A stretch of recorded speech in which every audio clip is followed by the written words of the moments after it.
Hello friends, చాలామంది కూడా భయ్య ఏ షాంపూ బెటర్ అండ్ చాలా క్వశ్చన్స్ వచ్చాయి.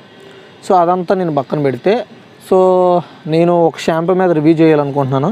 సో ఆ షాంపూ ఏంటంటే హెడ్ అండ్ షోల్డర్. సో ఈ హెడ్ అండ్ షోల్డర్ షాంపూ నేను యాక్చువల్గా ఒక 3 years బట్టి కంటిన్యూగా వాడుతున్నాను. సో ఇందులో ప్రోస్ అండ్ కాన్స్ ఏంటో నేను ఎక్స్ప్లెయిన్ చేస్తాను. అంటే అడ్వాంటేజెస్ ఏం జరిగాయి నాకు అండ్ డిసడ్వాంటేజ్ ఏం జరిగాయో నేను క్లారిటీగా మీకు ఎక్స్ప్లెయిన్ చేస్తాను. సో నేను ఇది ఈ 3 years బిఫోర్ వాడేటప్పుడు ఇది నా హెయిర్ అంత ఎలాంటి హెయిర్ ఫాల్ ఉండేది కాదు, అసలు చుండ్రు ఉండేది కాదు. సో తర్వాత ఎప్పుడైతే షాంపూ అంటే చిన్న డాండ్రఫ్ స్టార్ట్ అయింది, సరే ఇది anti dandruff shampoo head and shoulder అనగానే సరే దీన్ని వాడడం మొదలెట్టా. సో అప్పుడు నేను నాకు ఏం జరిగిందంటే ఈ హెడ్ అండ్ షోల్డర్ ఏదైతే ఉందో ఇది వాడినప్పటి నుండి నాకు డాండ్రఫ్ తగ్గడం అనేది జరగలే ఫస్ట్ ఆఫ్ ఆల్. సో ఇందులో ఉన్న యాంటీ డాండ్రఫ్ అనే పదం అయితే నాకు వర్తించలే.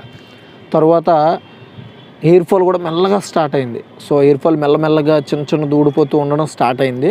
సో నాకు భయం వేసిన తర్వాత, కానీ నేను స్టిల్ ఇప్పటికీ దీన్ని వాడడానికి గల ఒకే ఒక రీజన్ ఏంటంటే, ఓకేనా, హెయిరు సిల్కీగా ఎంత దృఢమైన హెయిర్ అయినా సరే ఈ షాంపూ వాడేటప్పటికి సిల్క్ హెయిర్లా మెత్తగా స్పాంజ్లా ఉంటుంది.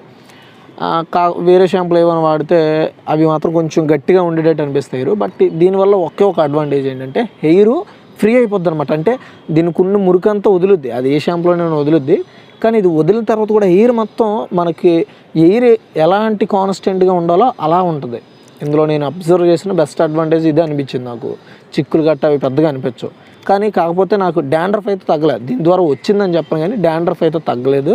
అండ్ దీనివల్ల హెయిర్ ఫాల్ అయిందో మరి ఏమో నాకైతే తెలియదు. హెయిర్ ఫాల్ కూడా స్టార్ట్ అయింది. అండ్ యాంటీ డాండ్రఫ్ అనే పదం నాకు వర్తింపజేయలేదు. అండ్ ఇంకో విషయం ఏంటంటే బట్ హెయిర్ మాత్రం చాలా సిల్కీగా అనిపించింది. ఇవే, ఇంతకుమించి ఏం లేదు. అండ్ దీనికి నొరుగు కూడా ఎక్కువగా వస్తుంది.